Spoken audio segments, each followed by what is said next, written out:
All right, Alistair, I've been looking forward to this episode of our Leaders Who Care because it gives me a chance to, play and have fun with the words like let's sail through it, let's cruise along, whatever. We'll think of some others as we go along.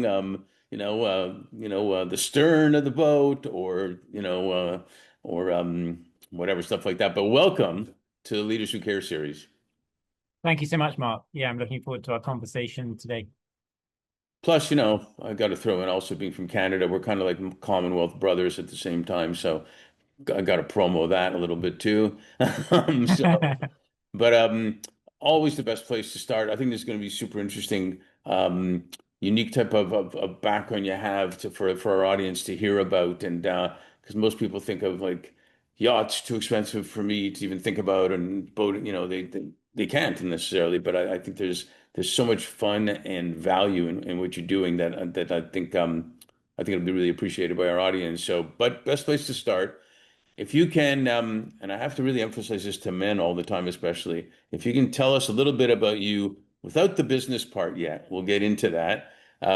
But where you're from originally, where you are now, maybe family, other interesting points, maybe something you've never told anybody you want to reveal to the world now. That's always fun. You don't have to, but it's always fun what people come up with. So tell us about you. Yeah, thanks again, Mark, for having me today. Yeah, so my name is Alastair Callender. I'm originally from the south of England, about an hour and a half from London. And I grew up in a beautiful natural harbour called Chichester Harbour. And that allowed me to be on a boat most days of my life. And so I grew up 300 yards from the local sailing club. And when the tide went out, we couldn't sail. I then went on a little rowing boat in a mill pond. So we were still on the water until the next day we could go sailing again. So yeah, I was always in a boat. And so that was where I grew up and with my brother and parents. And then I also loved design at school. So it was a natural fit when I realized there was a profession in yacht design. And so at the age of 15, I was very fortunate to go to a careers talk from one of the foremost yacht designers in the world. And he was speaking to our group at school, and he opened my eyes to an extraordinary industry of super yachts. And I couldn't believe you could combine my passion for boats and yachts, as well as my passion for design. And so then I went to university Well, we'll get into in the that. Let's go. middle. Let me Okay. pause you for a second. I'm really good Yeah. at interrupting, by the way. Well, pause you for a second. I mean, that's fascinating because as a kid, you had an experience that most people wouldn't have that type of experience, and which obviously got you interested in it. Are you a good swimmer? Yeah, I've always enjoyed any sort of water sports. So swimming, sailing, windsurfing, rowing, all the above really, and water skiing and stuff. So yeah, always been on the water or in the water. And is your family, your brother, other parts of family all into it too? Yeah, that's right. So growing up so close to the sailing club, sort of in the blood really. I can't remember being taught to sail. Apparently I was three. But yeah, so dad got a little sailing dinghy, 14-foot sailing dinghy, where we learned to sail. And what's been really special is being able to now take my kids on the same sailing boat, wearing my Wow. old life jacket with my dad. So three generations on the same boat. What is that? 35 years later. I hope the life jacket still works. Debatable. Those are still great. Yeah. No, we got some new ones again. Oh, good. Threaten the kids around or whatever that try this, hopefully it works type of thing. That actually is pretty cool tradition. It's pretty neat to be able to do that generation to Mhm. generation on and things of that nature. That's amazing. So as a kid, you did a lot of that. Were you entrepreneurial, oriented too? Did you do all the reading? Did you do sports, music? What were you into? Yeah, sort of all the above, really. I suppose I've always been entrepreneurial.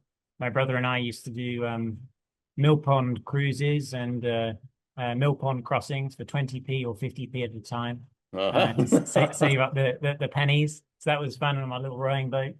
My dad's still got the sign hanging up in his garage at home, which is funny, from when we were sort of 7 and 5. And then, yeah, on the other sort of creative side, my background, I was a music scholar.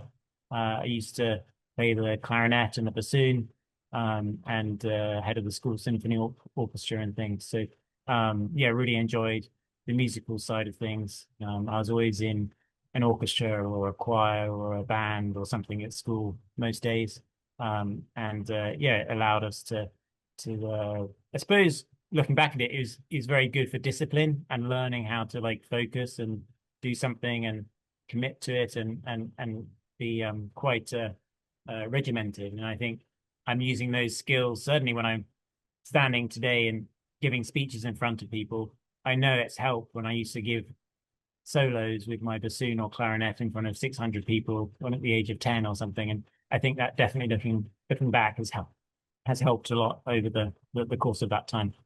Yeah, that's brilliant. There's a reason I asked that question because I always find threads from kids, even their young times that have gone through with that teach them certain skills or got them interested in something that maybe they wouldn't have gotten interested in.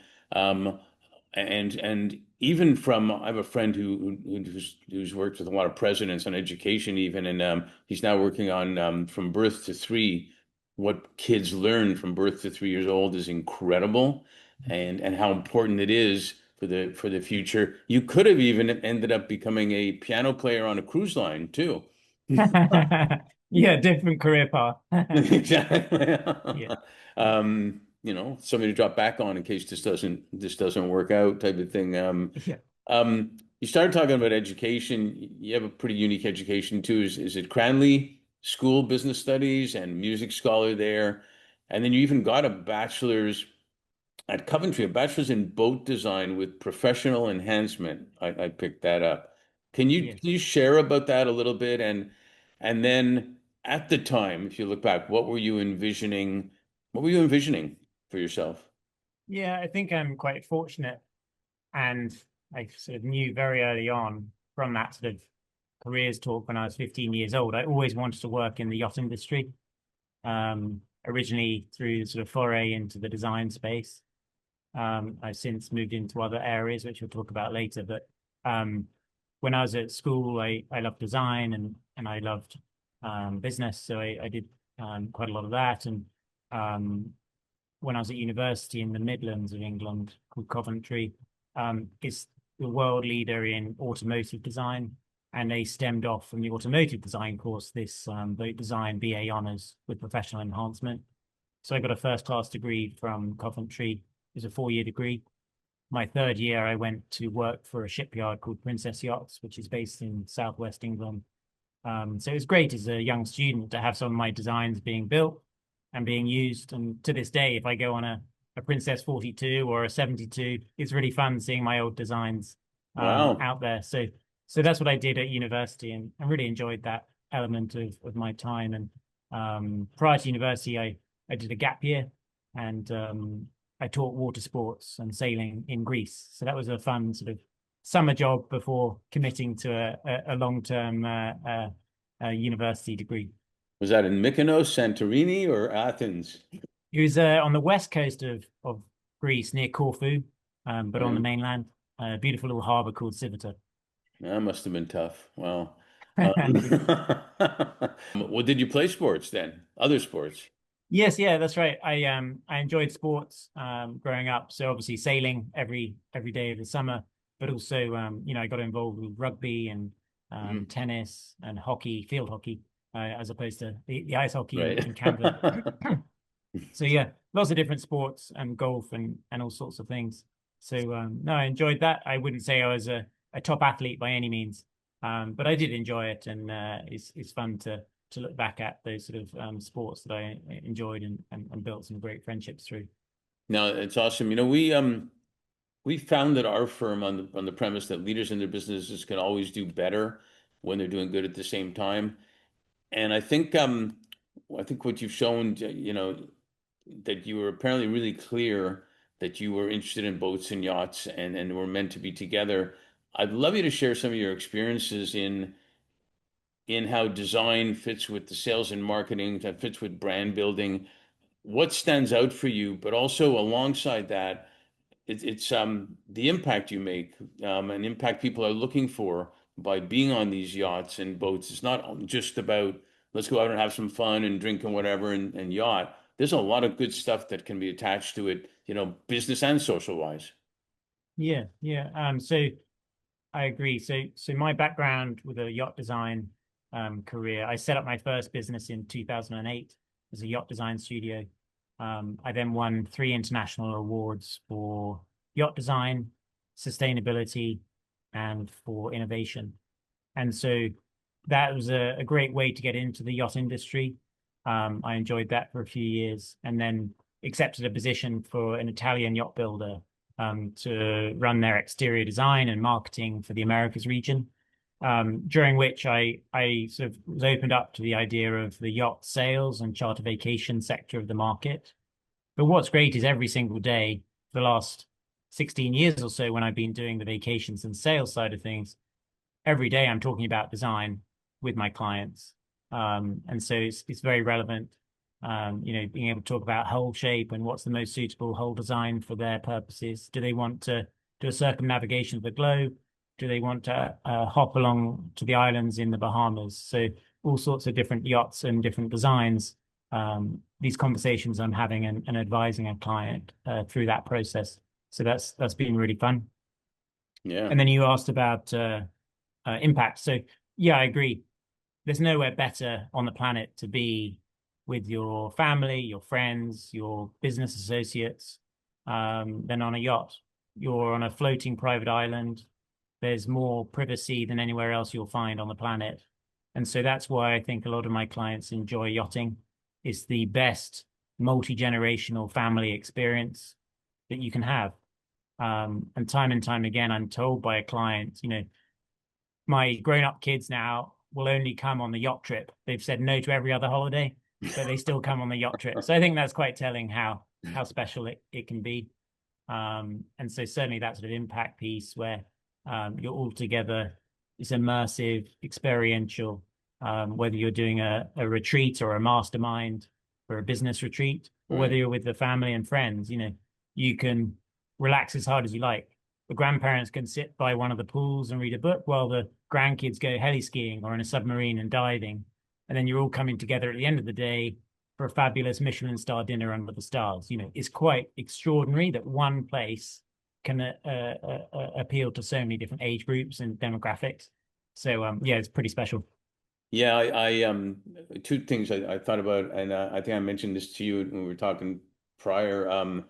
JM family, Jim Moran, when he was alive, he had a couple of major yachts in Miami, and I remember him showing me and a few of us when he went downstairs the wood in the cabin and whatnot, and he was having people look out around the world for specific wood that matched that wood that he felt just made it feel better what he wanted to feel, and that was that part. But he also had a lot of people come on, business people and nonprofits come on to help them on what they were doing and make an impact on his yacht and everything. So really, made an impact in a lot of ways. Um, and the other thing I was going to mention about when you talk about people going out, mental health is a huge problem these days. And man, I've never been on anything that makes you feel mentally healthier than being on a yacht or a boat or whatever, out there in the Yeah, water. yeah. I'd say that's the same whether you're on a 10-foot dinghy or a 400-foot yacht. There's nowhere better to relax than when you're on a boat. And so that's another reason my clients love to enjoy boating and yachting and really escape from, every day, really clear the head. And often, they can use it as a great place for new business and entrepreneurial ideas, use it as a mastermind situation and get the best leaders together and use it as a platform for future endeavors, whether it's philanthropic, impact investment or, for profit as well. Yeah, I do know some major cruises that actually did that to bring investors and entrepreneurs together and to get to know each other rather than just get a pitch type of deal. And Yeah. which I think is spectacular and so much more valuable than just a pitch all the time. Mhm. To do that, are there any any moments, any sales, any events or whatnot that stood out like? Wow. I can't believe what happened there, or it was just unique or anything like that you want to share? Yeah, good question. I think every day I have is unique, is different. Um, every client's unique, therefore every project is also reflecting on that. I think what's so rewarding is where I can curate the most extraordinary experiences that are um, lifelong memories. One experience that springs to mind is a family who I've known for some time. Now their children are my clients. They've gone on their honeymoon and holidays. Their brother this year bought a yacht through me earlier this year. And so it's sort of a deep relationship that I've had with this wonderful family in America. And I planned a fantastic tandem yacht charter, which is essentially is where you've got more than one yacht going around together, but following the same itinerary, because it was a large family. And originally I was introduced, and he said, "We go on cruise ships regularly, and we spend X amount per person." And I said, "Well, actually, I can find you a yacht that is less per person with your own chef, your own itinerary in beautiful Bahamas than what you were spending on a massive cruise ship with 2,000 people." I Right? know where I'd rather be, but you just don't know what you don't know. Right. And so that after that initial conversation, I sent a short list of great yachts. I personally inspect the yachts. I've tasted the food. I've seen the service. I know the yachts inside out after 20 years of inspecting them. And then once we've selected a couple of yachts, we then went down the route of planning the itinerary to the nth degree. But I think what was really memorable for me is on one of the final evenings of their trip in the Bahamas, um, it brought my client to tears, where and happy tears. He said, "It was the most magical moment of my life where I've had all my family, my loved ones all together, and the yacht came up to a private sand atoll, a little beach, with no one else within miles of it.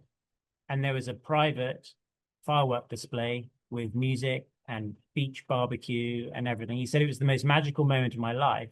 And it's when you can curate special memories like that, they're priceless and they'll last forever. And that's what some of the most rewarding part of my day is, when I can curate extraordinary experiences and know it will make a seismic shift with families and really help reinforce relationships and really give everyone the most exceptional experiential experience on the planet. Yeah, and I'm so glad you shared that because at the end of the day, people want experiences that they can remember. It's the whole ball game. It's the whole ball game. So it's great. It's great when that happens, and it's got to feel great when you're able to make it happen. For somebody like that, because you really, I mean, it lasts forever. It lasts forever. Yeah, Buying a company, this, and that, and the other, they all have their moments, but something like that is forever, which is fantastic. I've been on some yachts and I've been on some big cruises and whatnot, and time and place for each of them type of thing. But I've always loved it because everything's taken care of, yeah, and which relieves your mind, basically that yeah. because our minds are always seem to be going almost all the time. So, Mhm. I love that too. Can you um, can you share maybe a little bit about your experiences, how your experiences have been with designing and with the speed of AI and technology that's happening right now? How is that, um, how have you found that your families, your clients have changed with that, if you will, and boat design has changed, or in some ways, and just the industry has changed with all the technology that's happening, positive and negative. Yeah, yeah. So since I suppose 2005, I've been involved with yacht design, different software, different computer CAD programs, and it's changed a huge amount since 2005 2009, when I was studying yacht design. Um, a process that might have taken a few weeks to build a 3D CAD model, computer-aided design model, for a concept, today can take a few seconds, a few literally minutes with an AI agent. Right. And so when you're it's not going to replace creativity, but it's certainly going to speed up the creative concept generation and process. Um, I think every industry will be impacted and already is being impacted by AI. I'm no expert by any means, but some of my clients are, and they've told me how it's going to make a huge paradigm shift in so many different industries. And the yacht industry is not agnostic to that. It's not separate from that. So I think certainly it's going to impact yacht design, hopefully for the better, where things can be done more efficiently, a faster yet higher quality process. But I think ultimately the luxury industry will remain the highest level of service and that touch point that people want. If you're spending $1 million on a yacht vacation, you don't want AI to plan it for you. You want a human being at the other end of the phone if, heaven forbid, something goes wrong. And I think when you're at the luxury end of any market, the more human interaction is needed to maintain that experiential quality service. And that's not to say AI can't help, and I think Sure. it very much already is. But that's more on sort of the processes and the systems as opposed to the human relationship. I always say I'm in the relationship business. I happen to be a yacht advisor and maybe a philanthropic advisor these days, but certainly people want to work with a human being. I think that couldn't be more different today than it was. So I think to answer your initial question about design, I think people still want to work with the world's best designers, a human being.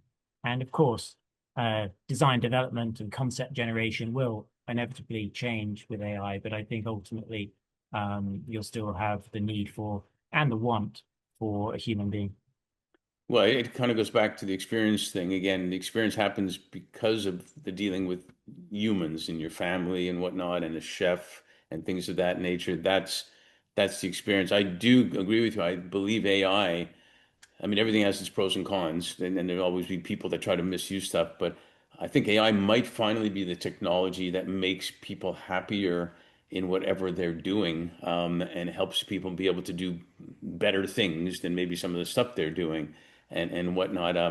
It's funny, interesting. I just saw this morning, this 15-year-old invented a prosthetic arm that operates on basically how your mind scalp has thinking processes. The industry has built one of those for $450,000. He built one that seems to be better for $300 using AI. Amazing. Yeah, incredible. So, yeah, who knows what's going to happen? But that's fantastic because if you save 440,000, da da da, whatever, who knows what that could be used for? Yes. Yeah. Just that alone is spectacular, and maybe they can make more, one of things like that. And so I guess you're saying you're never going to have a robot chef on a yacht. Is that right? That's right. We can find you a Michelin star chef or an extraordinary chef that is a specialist in different cuisine. That's actually what's really underrated is a lot of people don't realize the food on the yacht is most exceptional. Sometimes my clients are so surprised where they're hopping along the French Riviera, going to Michelin star restaurants, but their favorite meal of the whole trip was on the yacht. And I think that's very telling, the quality of food and the incredible cuisine and culinary experience that we can provide on a yacht. Yeah, I love that. The atmosphere doesn't hurt either. Yeah. It does. I found pizza and pasta somehow tasted better when I was Italy. I don't know, but yeah, they're and the chef, and sometimes it's not. And you correct me. Sometimes it's not even the size of the meal. It's actually the quality of the different phases of the meal, whatever you want to, and Mm. whatnot, that really make a difference too. No, I think I'm kind of jealous of what you do because I kind of like that and everything. But one more question I want to ask you because we usually like to leave people wanting more because in LA we say that gives us a chance to do a sequel. So we'll also go over that. But with all the experiences you've had and recently, we had the pandemic, 2020, and I actually had a client in 2021 that said, Mark, the year 2020 was the year that flew by slowly, he told me. And I thought, what a great thing. And even now, a lot of times it feels like it was yesterday and also years ago in a weird way. But we're already in 2025, the last half of that.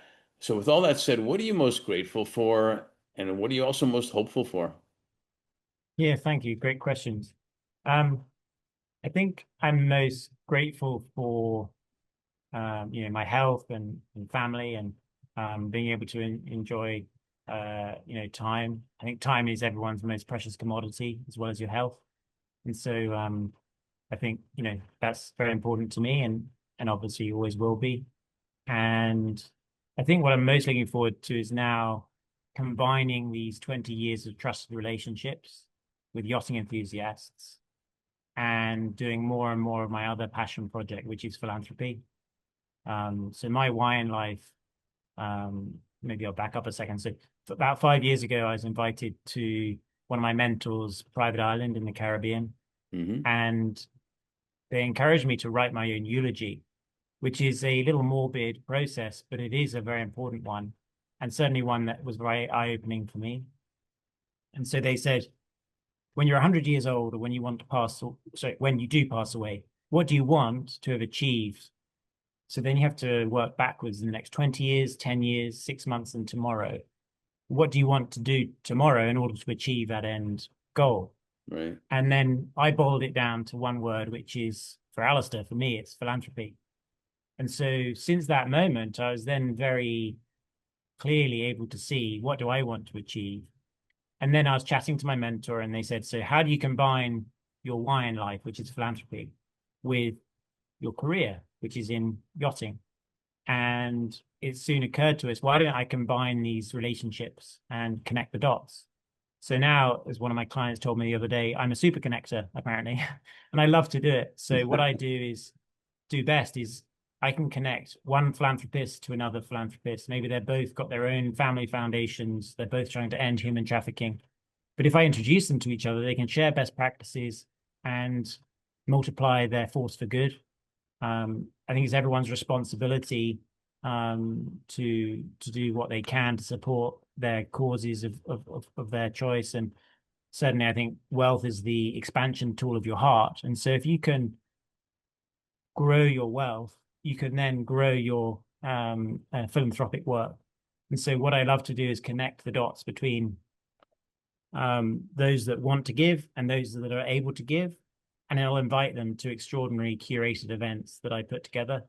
So I'm an advisor to the Queen's Commonwealth Trust in London, Wow. set up by Her Majesty in 2018. And they do extraordinary work around the world, around the Commonwealth, including Canada and Mhm. elsewhere. And it's very important work. So we hosted one event on a yacht, this one behind me that those are watching. It's a 213-foot or 65-meter yacht. And Wow. we hosted a charity event in aid of the Queen's Commonwealth Trust.